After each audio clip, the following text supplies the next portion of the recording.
America യമനെ ആക്രമിച്ചതിൽ റഷ്യക്ക് പ്രതിഷേധം. Russia ഇപ്പോൾ ഇങ്ങനെ ഒരു പ്രതിഷേധം രേഖപ്പെടുത്താനുള്ള കാരണം?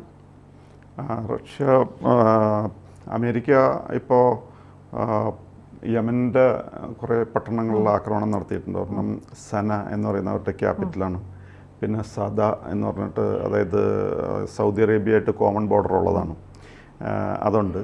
പിന്നെ തായിസ് എന്ന് പറഞ്ഞിട്ട് ഒരു സിറ്റി, അവിടെ ആക്രമണം നടത്തിയിട്ടുണ്ട്. പിന്നെ ദഹിയാൻ എന്ന് പറയുന്നൊരു സിറ്റിയിലും ആക്രമണം നടത്തിയിട്ടുണ്ട്.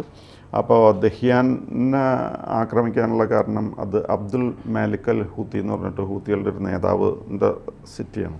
അമേരിക്കയുടെ യുദ്ധം അപ്പോൾ ഹൂത്തികളോടാണ്?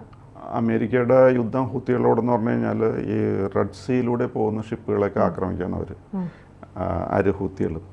അവർ പറയുന്ന കാരണം എന്താണെന്ന് വെച്ച് കഴിഞ്ഞാൽ, ഇസ്രായേൽ ഗാസയെ ആക്രമിച്ചു, പാലസ്തീൻകാരെ വിഷമിപ്പിക്കുന്നു, അതിന് പരിഹാരമായിട്ട് അല്ലെങ്കിൽ അതിന് ഒരു റിവഞ്ച് പ്രതികാരം ചെയ്യുന്ന രീതിയിലാണ് ഞങ്ങൾ ഈ ആക്രമണം നടത്തുന്നത്, ഗാസയിലുള്ള ആൾക്കാരെ രക്ഷിക്കാൻ വേണ്ടിയിട്ടാണ് ഞങ്ങൾ ചെയ്യുന്നത് എന്നുള്ളതാണ് അവരുടെ കാഴ്ചപ്പാട്, അല്ലെങ്കിൽ അവരുടെ പ്രഖ്യാപനം. ഗാസയെ ഇസ്രായേൽ ആക്രമിച്ചപ്പം യമനിലെ ഹൂത്തി വിഭാഗത്തിലുള്ളവരെല്ലാം അതിൽ ഒരുപാട് അവരെ സപ്പോർട്ട് ചെയ്തുകൊണ്ട്, ഗാസയെ സപ്പോർട്ട് ചെയ്തുകൊണ്ട് മുന്നോട്ട് വന്നായിരുന്നു. അതിൻ്റെ ഒരു ഇതായിരിക്കും അമേരിക്ക ഇപ്പോൾ അവരെ സപ്പോർട്ട് ചെയ്തെന്ന് പറഞ്ഞു കഴിഞ്ഞാൽ, ഗാസയിൽ ഈ ഇസ്രായേലിലേക്ക് അവർ കുറച്ച് റോക്കറ്റ്സ് ഒക്കെ വിടുന്ന ഏർപ്പാടുണ്ടായിരുന്നു.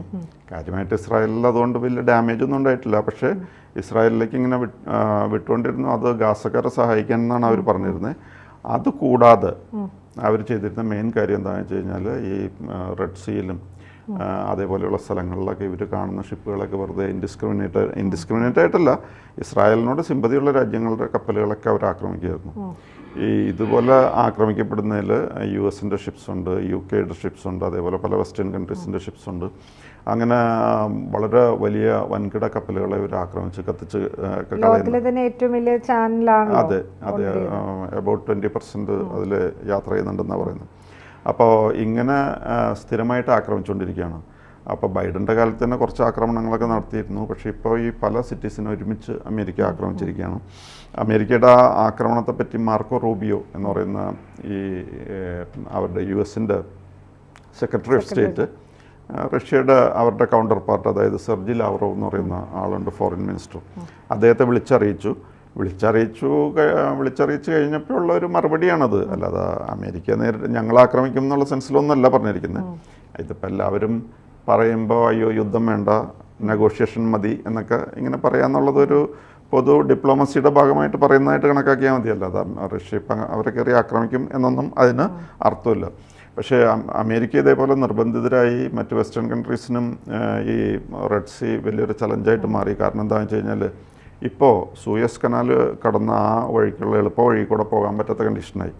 അതായത് 2/3 ഭാഗം സൂയസ് കനാലിൽ കൂടെ പോയിക്കൊണ്ടിരുന്ന ഷിപ്സിൻ്റെ 2/3 ഭാഗമെങ്കിലും ഇപ്പോൾ അതിൽ കൂടെ പോകേണ്ടതെന്ന് തീരുമാനിച്ചിരിക്കുകയാണ്.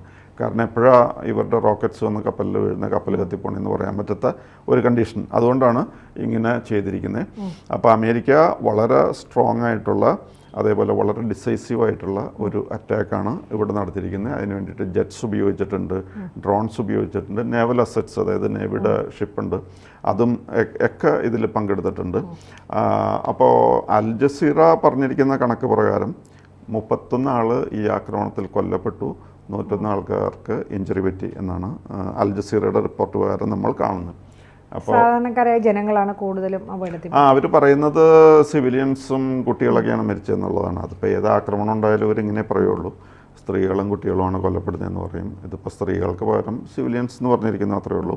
എന്തായാലും ഇത് പ്രത്യേകിച്ച് ഈ ഹൂത്തികൾ പോലുള്ള ഏരിയ, അങ്ങനെയുള്ള ഇപ്പോൾ ഗാസയിലാണെങ്കിലും പലസ്തീൻ അനുഭാവികൾ മരിക്കുമ്പോഴാണല്ലോ, അതായത് ഇസ്രായേലിനെ അത്ര ആളുകളെ പിടിച്ചു വെച്ചതും ഇത്രയും കാലങ്ങളായിട്ട് പുറത്തു വിടാത്തതൊന്നും അതിനൊന്നും ആർക്കും ഒരു പരാതിയില്ല.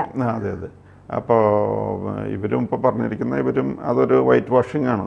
അതായത് സിവിലിയൻസാണ് കൊല്ലപ്പെട്ട, കുട്ടികളാണ്. അപ്പോൾ ഇങ്ങനെ ഈ കൊല്ലുന്നത് വളരെ വിക്കഡ്, ഒരു ദുഷ്ടമായ നടപടിയാണ് എന്നാണ് പറഞ്ഞിരിക്കുന്നത്. അപ്പോൾ US-നെയും UK-യും അവർ ഇംഗ്ലണ്ടിനെയും കുറ്റം പറഞ്ഞിട്ടുണ്ട്. വാസ്തവത്തിൽ UK ഇതിൽ നേരിട്ട് ഈ ആക്രമണത്തിലൊന്നും പങ്കെടുത്തിട്ടില്ല. അവരുടെ റോൾ എന്ന് പറഞ്ഞു കഴിഞ്ഞാൽ റീഫ്യൂവലിംഗ് നടത്താനായിട്ട് സഹായിച്ചിട്ടുണ്ടെന്നുള്ളൂ, അല്ലാതെ നേരിട്ട് ആക്രമണത്തിലൊന്നും അവർ പങ്കെടുത്തിട്ടില്ല. അപ്പോൾ എന്തായാലും ഇപ്പോൾ ഹൂത്തികൾ ടാർഗറ്റ് ചെയ്യുന്നത് US UK മുതലായ രാജ്യങ്ങളുടെ കപ്പലുകളെയാണ്. അവരുടെ അഭിപ്രായം അല്ലെങ്കിൽ അവരിതിന് ന്യായീകരണമായിട്ട് കണ്ടെത്തുന്നത് ഗാസയിലെ ജനങ്ങളെ സഹായിക്കാൻ വേണ്ടിയിട്ടാണ്, അതേപോലെ ഇസ്രായേലിനെ എതിർക്കാൻ വേണ്ടിയിട്ടാണ് ഇത് ചെയ്യുന്നത് എന്നൊക്കെയാണ് പറഞ്ഞിരിക്കുന്നത്. അപ്പോൾ അമേരിക്കയുടെ CENTCOM എന്ന് പറഞ്ഞാൽ സെൻട്രൽ കമാൻഡാണ് ഇതിൽ പങ്കെടുത്തിരിക്കുന്നത് ഈ ആക്രമണത്തിൽ. അപ്പോൾ അക്കൂട്ടത്തിൽ തന്നെ അമേരിക്ക അല്ലെങ്കിൽ ട്രംപ് ഇറാനും ഒരു വാണിംഗ് കൊടുത്തിട്ടുണ്ട്. നിങ്ങളാണ് ഈ ഹൂത്തികളെ കൊണ്ട് ഈ പണിയൊക്കെ ചെയ്യിപ്പിക്കുന്നത്, ഇതിനു വേണ്ട ആയുധങ്ങളൊക്കെ കൊടുക്കുന്നത് നിങ്ങളാണ്, അതുകൊണ്ട് നിങ്ങൾ തുടർന്നു കഴിഞ്ഞാൽ നിങ്ങൾക്കെതിരെയും ഞങ്ങൾ ആക്രമണം അഴിച്ചുവിടാൻ നിർബന്ധിതരാകും. അപ്പോൾ സാധാരണഗതിയിൽ ഇറാൻ എപ്പോഴും വളരെ അഗ്രസീവായിട്ട് നിൽക്കേണ്ടതാണ്. ഇപ്പോൾ നേരത്തെ ഹൂത്തികളെ ആക്രമിക്കുന്നോ അല്ലെങ്കിൽ സഖ്യകക്ഷികളെ ആക്രമിക്കുന്നു എന്നും പറഞ്ഞ് ഇറാൻ ഇസ്രായേലിനെ 2 പ്രാവശ്യം ആക്രമിച്ചിരുന്നു. പക്ഷേ അതിൻ്റെ റിസൾട്ട് അവർക്ക് അത്ര സന്തോഷകരമായിരുന്നില്ല. കാരണം എന്താണെന്ന് വെച്ച് കഴിഞ്ഞാൽ ഇറാൻ്റെ ഇൻഫ്രാസ്ട്രക്ചർ, മിലിറ്ററി ഇൻഫ്രാസ്ട്രക്ചറൊക്കെ നശിപ്പിക്കുന്ന രീതിയിലാണ് ഇസ്രായേൽ പെരുമാറിയത്. ഇനി ഒരാക്രമണം ഇസ്രായേലും അമേരിക്കയും കൂടി നടത്തുന്നത് ഇറാന് താങ്ങാൻ കഴിയില്ല. ഇറാൻ വിഷമിച്ചു പോകും. കാരണം എന്താണെന്ന് വെച്ച് കഴിഞ്ഞാൽ ഇസ്രായേലിനും അമേരിക്കയ്ക്കും എന്തെങ്കിലും ഒരു കാരണം നോക്കി കാണും. അവർക്ക് എങ്ങനെയെങ്കിലും അവരുടെ ഈ ഇറാൻ്റെ ന്യൂക്ലിയർ ഫെസിലിറ്റീസ് നശിപ്പിക്കണം, അതാണ് ആഗ്രഹം. അപ്പോൾ ഇറാൻ്റെ ന്യൂക്ലിയർ ഫെസിലിറ്റീസ് ആക്രമിക്കാനുള്ള നല്ലൊരു കാരണമായിട്ട് മാറും ഇറാൻ ഇപ്പോൾ തിരിച്ചെന്തെങ്കിലും ചെയ്തു കഴിഞ്ഞാൽ. അമേരിക്ക ആക്രമിച്ചു എന്നും പറഞ്ഞാൽ അമേരിക്കയെ തിരിച്ച് ഇറാൻ ആക്രമിച്ചു കഴിഞ്ഞാൽ തിരിച്ച് കൗണ്ടർ അറ്റാക്ക് ഉണ്ടാകും എന്ന് മാത്രമല്ല, ഈ കൗണ്ടർ അറ്റാക്കിൻ്റെ ഒരു പ്രധാനപ്പെട്ട ലക്ഷ്യം ഇവരുടെ ഈ ന്യൂക്ലിയർ ഫെസിലിറ്റീസ് ആക്രമിക്കുക എന്നുള്ളതാണ്. ഇപ്പോൾ ഇസ്രായേലിനെയും അമേരിക്കയെയും സംബന്ധിച്ചിടത്തോളം they are obsessed with only one idea, അതായത് ഇറാനെ എങ്ങനെയായാലും നിലയ്ക്ക് നിർത്തണം.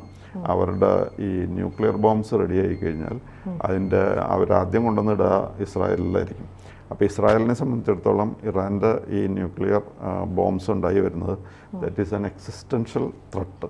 അതുകൊണ്ട് ഇസ്രായേലും അമേരിക്കയും ഒരു ചാൻസ് നോക്കിയിരിക്കുകയാണ് ഇറാൻ്റെ മേലെ ആക്രമിക്കാനായിട്ട്. അപ്പോൾ ഓഫ് കോഴ്സ് ഈ റഷ്യക്ക് ഇങ്ങനെ അഭിപ്രായം പറഞ്ഞിട്ടുണ്ടെന്നുള്ളൂ, അല്ലാതെ ഇതിലൊന്നും അവിടെ പോയി റഷ്യ ഇപ്പോൾ അവിടെ നേരിട്ട് കയറി ആക്രമിക്കാവുന്ന ഒരു അവസ്ഥയിലൊന്നുമല്ല. കാരണം Russia neck deep in trouble. കാരണം ഈ യുക്രൈനായിട്ടുള്ള യുദ്ധം 3 ദിവസം കൊണ്ട് തീർക്കാനാണ് പുടിൻ തുടങ്ങിയത്. 3 ദിവസം കൊണ്ട് തീർക്കാൻ തുടങ്ങിയ യുദ്ധം 3 വർഷം കഴിഞ്ഞിട്ടും തീർന്നിട്ടില്ല. അപ്പോൾ പൊതുവിൽ റഷ്യ 3 ദിവസം കൊണ്ട് തീർക്കും എന്ന് പറഞ്ഞു, പൊതുജനങ്ങളൊക്കെ ഇത് 2 ആഴ്ച കൊണ്ട് തീർക്കും എന്നാണ്. പക്ഷേ ഈ സാഹചര്യം കണക്കിലെടുത്തിട്ടാണ് പല രാജ്യങ്ങളും വിദേശ രാജ്യങ്ങളും സെലൻസ്കിയുടെ അടുത്ത് ഈ യുദ്ധത്തിൻ്റെ തുടക്കത്തിലൊരു ഓഫർ വെച്ചായിരുന്നു. അവിടെ വെറുതെ നിന്ന് മോശമാകണ്ട, കാരണം റഷ്യയുടെ ആർമി എന്ന് പറഞ്ഞു കഴിഞ്ഞാൽ അത്ര മൈറ്റി ആർമി എന്നുള്ള രീതിയിലാണ് കണ്ടിരുന്നത്. ഉടനെ നിങ്ങളെ തുടച്ചു മാറ്റും, അതുകൊണ്ട് നിങ്ങളെ രക്ഷപ്പെടുത്തി കൊണ്ടുവരാനായിട്ട് ഞങ്ങൾ പ്ലെയിൻ അയക്കാം എന്ന് സെലൻസ്കിക്ക് ആയുടെ ഓഫർ കൊടുത്തായിരുന്നു. പക്ഷേ സെലൻസ്കി പറഞ്ഞു, മരിക്കുകയാണെങ്കിൽ ഞാൻ ഇവിടെ കിടന്ന് മരിച്ചോളാം, ഇവിടുത്തെ ജനങ്ങളെ വിട്ടിട്ട് ഞാൻ സേഫ്റ്റി സെക്യൂരിറ്റി നോക്കി പോകാൻ ഉദ്ദേശിക്കുന്നില്ല, ഞാൻ ഇവിടെ തന്നെയായിരിക്കും എന്ന് അദ്ദേഹം തീർത്ത് പറഞ്ഞു. അല്ലെങ്കിൽ അദ്ദേഹത്തെ രക്ഷിച്ചു കൊണ്ടുപോകാനായിട്ട് പ്ലെയിൻ അയക്കാനായിട്ട് പലരും തയ്യാറായി, യൂറോപ്യൻ രാജ്യങ്ങളും തയ്യാറായിട്ടുണ്ടായിരുന്നു. അത്രയ്ക്ക് മോശം അവസ്ഥയായിരുന്നു യുദ്ധത്തിൻ്റെ തുടക്കത്തിൽ. പക്ഷേ 3 ദിവസം പുടിൻ കണക്കാക്കിയത് 3 കൊല്ലം കഴിഞ്ഞിട്ടും തീർന്നിട്ടില്ല. അതുകൊണ്ട് ഇപ്പോൾ ഇറാനെ സഹായിക്കാനായിട്ട് റഷ്യ ഇങ്ങോട്ട് വരും എന്നൊന്നും പ്രതീക്ഷിച്ചിട്ട് കാര്യമില്ല. ഇറാനെ ഡിഫെൻഡ് ചെയ്യണമെങ്കിൽ തന്നെത്താൻ ഡിഫെൻഡ് ചെയ്യണം, വേറെ ആരും സപ്പോർട്ടിനുണ്ടാവില്ല. അതാണ് അവസ്ഥ. അപ്പോൾ അമേരിക്കയോ ഇസ്രായേലോ ഒരു ചാൻസ് കിട്ടിക്കഴിഞ്ഞാൽ ഇത് തിരിച്ചടി ഉണ്ടാകും. തിരിച്ചടി എസ്കലേറ്റ് ചെയ്ത് ചെന്നെത്താൻ പോകുന്നത് ഈ ന്യൂക്ലിയർ പ്ലാൻസ് അല്ലെങ്കിൽ ന്യൂക്ലിയർ ഫെസിലിറ്റീസിൽ ആയിരിക്കും. അതുകൊണ്ട് ഇറാനിപ്പോൾ ഒരു യുദ്ധം തുടങ്ങാൻ താല്പര്യമില്ല. ഹൂത്തികളെ ആക്രമിച്ചു, അതങ്ങനെ നടക്കട്ടെ, പക്ഷേ ഇറാൻ തിരിച്ചടിക്കും എന്ന് തോന്നുന്നില്ല. അതാണ് ഇപ്പോഴത്തെ അവസ്ഥ.